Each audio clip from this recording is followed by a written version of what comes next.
Hi. Dearly beloved ones, hello.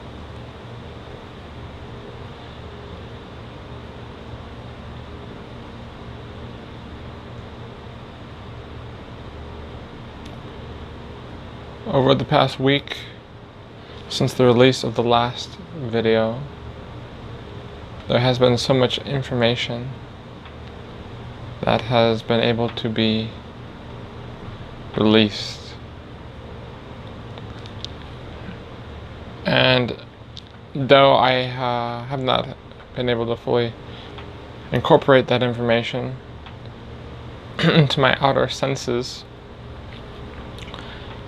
I still have been able to undertake a position where perhaps some of this can be told in, through and around the subjects that I want to talk to you about today.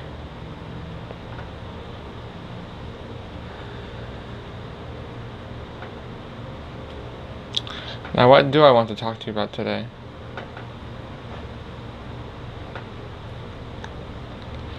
Well, going in tandem with what I've received, I think it is of uttermost importance to realize the impact of certain experiences that we've had coming here and the necessary actions that are needed for us to transcend them, to transcend the experience of separation, of fear, doubt, and the many other subtle but intense programming that many of us have been led to as avatars, as spiritual warriors, as Buddhas.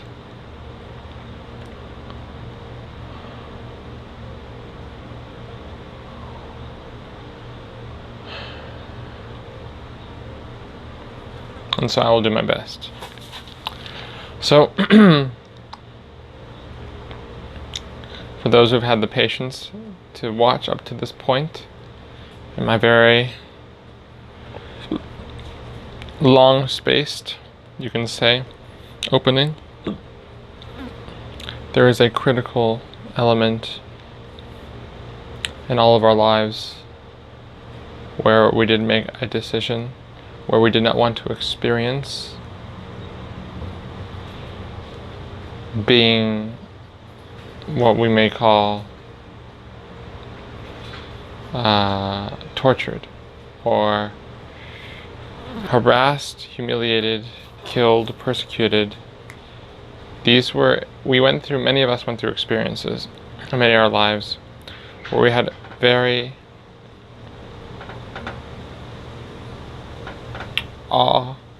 shocking experiences where our view of life was completely changed because we thought that people would like us here. People would understand the path of the universe, of love, of transcendence, and many of us failed to recognize this before coming here. A lot of us have been here for a long time. Some of us who have not been here as long. Nevertheless, about how long we have been here, it's important to realize that the effects of what has been done to us has not really been done to our real selves. You see, what you see here as me is actually a vehicle that does not represent who we really are. It allows the expression of who we really are to come through. And it can be looked at as part of who we are, because it is made out of the substance. It is intended. It was created through the intention to raise consciousness. Still, it does not contain a self-aware, sentient intelligence. It is the I am. It is the conscious you, as I have talked about a little bit.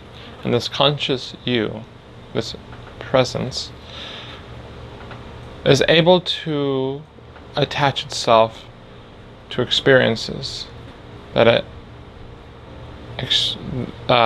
has through these vehicles, this 4-body system.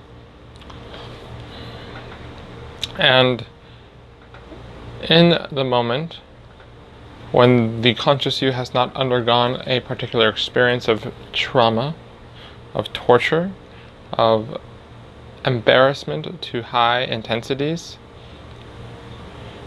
it could come as a great shock.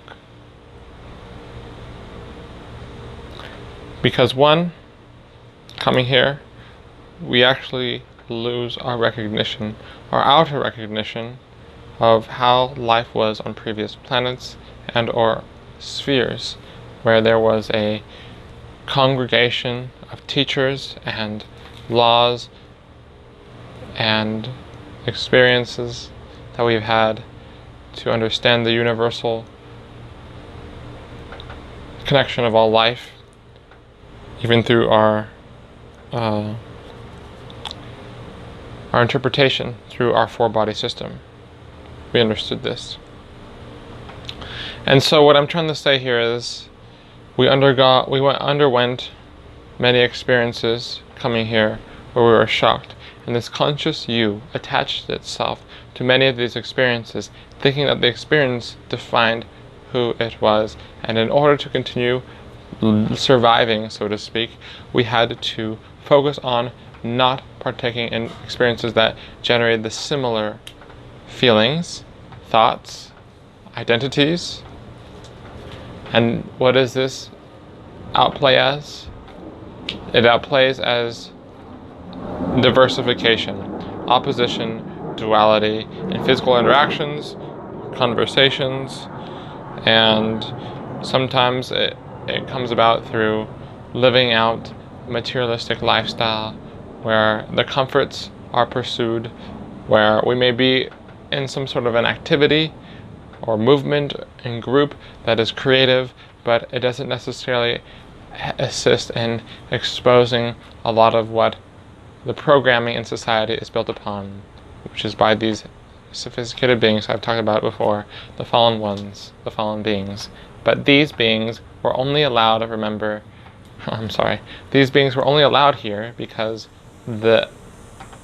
as I said before, it was the collective decision, the collective choice to really not live at all until the planet was destroyed. And this is information that I trust perhaps you can understand by my ability to speak very confidently about it, may come from a source that is relatively confident, that is perhaps even knowing. And I've said this before. Ooh, bug bite. The ascended host, the masters, who orchestrate the cycles, the seasons, the laws, but not the entirety of the laws, which one of the most fundamental law is free will.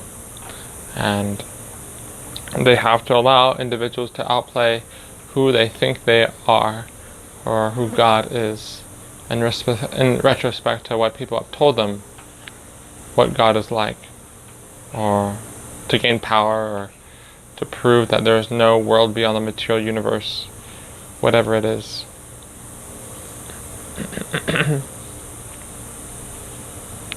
So I've talked about a little bit about invocation using tools, and I've posted it once through one of the videos, and I don't have to edit one video where I forgot to add it, but these tools in which you can invoke light, various levels of light, and there's a spectrum of light, and you may have heard in science that there's a whole spectrum of light that we cannot see.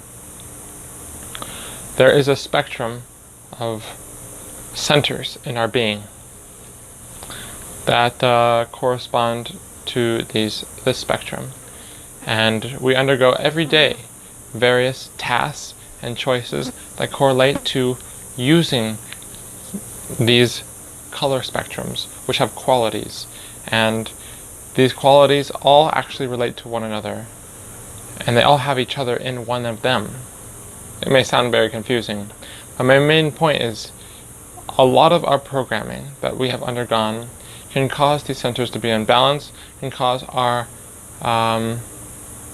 four-body system to become imbalanced, and therefore make choices in a matter of years, decades, and lifetimes in a reactionary pattern to these traumas, these selves that we have created, that we think we will be safe if we fundamentally block ourselves off from talking to people about the path of transcendence, the path of the universe, where we all are interconnected, and it is through the intuitive ability to make certain words come together through not making it, but I'm going to say allowing it to come together, because it's a flow from a cooperation of your higher self and the body of God, the ascended host, that you may think is you, which in one aspect it is, but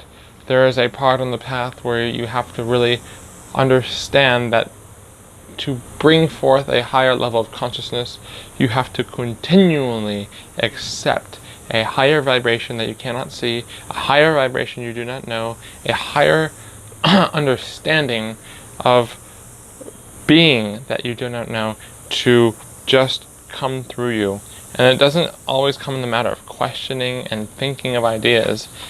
Sometimes it comes in the matter of just talking, allowing yourself to express what you have perhaps already studied, and according to the individual that comes to in your life, being able to naturally let it flow in a way where perhaps it won't push people into a corner, but give them a little bit of a stepping stone to something they haven't heard in years, which most of the time they'll reject, and perhaps even they'll ridicule you. But in the long-term sense, and even the short-term sense, all of that doesn't matter. And in the beginning, it feels like you're dying. It feels like it's going to be a perpetual process where there's nothing you can do about it, and things aren't going to change. But in fact, the molecular level, or I should say the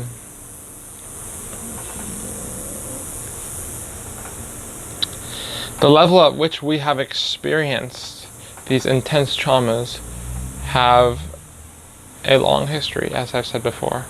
And to undergo the transformation of replacing these energies, these vortexes that suck our focus into thinking that we will literally die if we talk to this big masculine person, or this couple over here that's very, you kind of get the sense that if you talk to a couple now these days, and this is a perception I have, that perhaps I haven't gone through it enough times,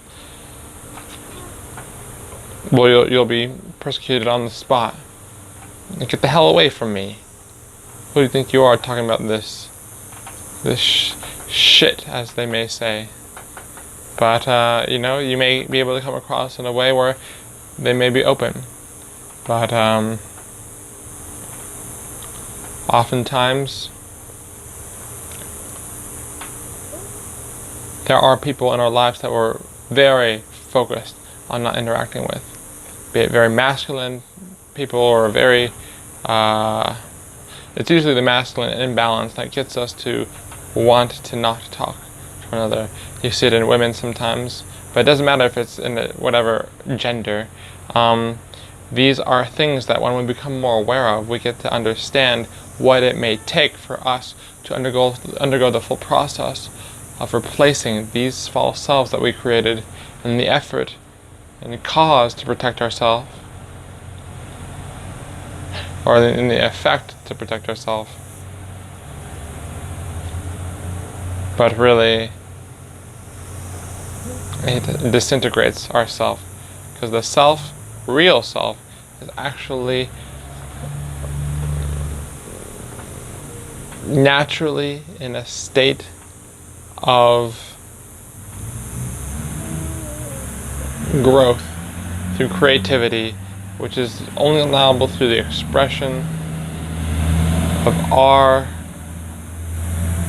connection with all of life. And everyone on this earth is a part of us. And the more we can perhaps interact with them, no matter how much they disagree, even if it doesn't change anything in the world, you will actually in fact change the world, because you are part of the world, and it will allow many changes in consciousness for you to take place, which will uplift the entire collective consciousness. And this is a very important factor that many spiritual people do not wish to realize, perhaps have not been told, is even a realization. But nevertheless, to get to that point where you, understand what must be done, or what is needed to get a certain transcendental experience of life, the willingness to take the steps towards it will become significantly more probable for those who really want to complete this schoolroom with an A+, you can say. Not using it to degrade those who continue to repeat the same grade. No, using it as a way so you can further help those who continue to repeat grades. Because many times there are individuals, there's a state of being where yourself here, the soul, the four-body system, the outer self, merges with the I am presence, the higher self. And when this merging happens, there is able to be there is a certain ceremony that takes place that allows you to work in a certain position that assists in the government and it assists in the orchestration, let's put it, and how the awakening and the golden age will manifest on earth. And I have talked about this a little bit before. As Saint Germain, I believe I have spoken of, is the hierarch of the Aquarian age, in which 2,000 years ago it was Jesus, known as the Age of Pisces, where he came to usher in peace, which did not happen, as the religion that came from his movement, which he did not originally want to create a religion, by the way, but he didn't see any other way of influencing others through religion, as that was the collective decision. This is an age of freedom. And what will make the pressure and the intensity of this age very particularly critical will be a twofold increase of energy that gives the opportunity for everyone on this planet to choose life over non-duality of relative good and evil,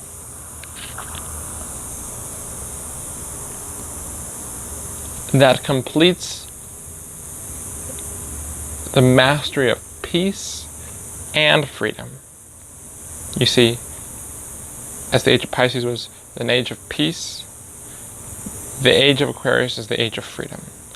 And you may seem like it may take freedom to have peace, and I just explained 5 minutes ago, 10 minutes ago, that every single quality of these color spectrums with different qualities actually all have themselves in them.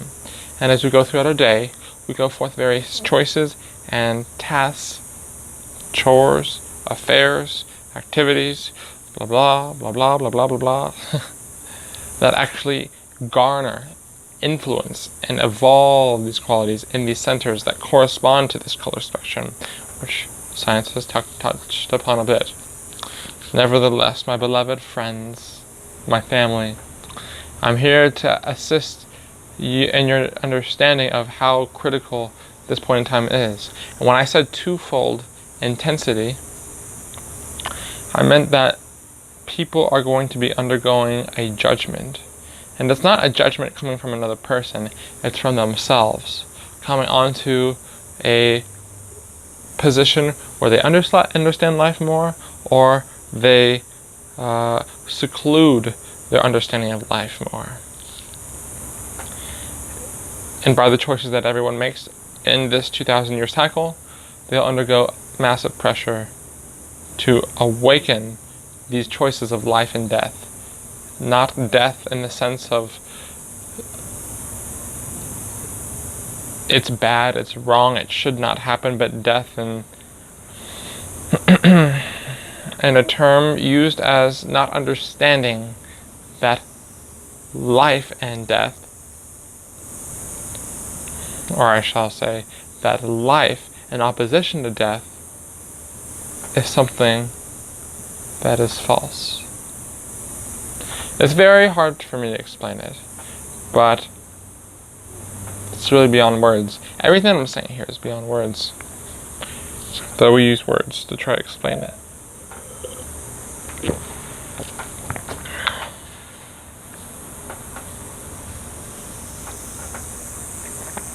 An ant was about to get onto my water. I'm not gonna let that happen this time. What a beautiful ceremony it is here. An ecosystem of how do you say it? I'm not going to go into it. My beloved friends. We are all undergoing massive pressure into this age of mastering freedom and peace at the same time. And the mastery will come quicker by our ability to realize that we do not actually have to do anything we have been told to get to an enlightenment state. We have to do this to transcend these steps. There's nothing we actually have to do in the sense of operating on a system of rules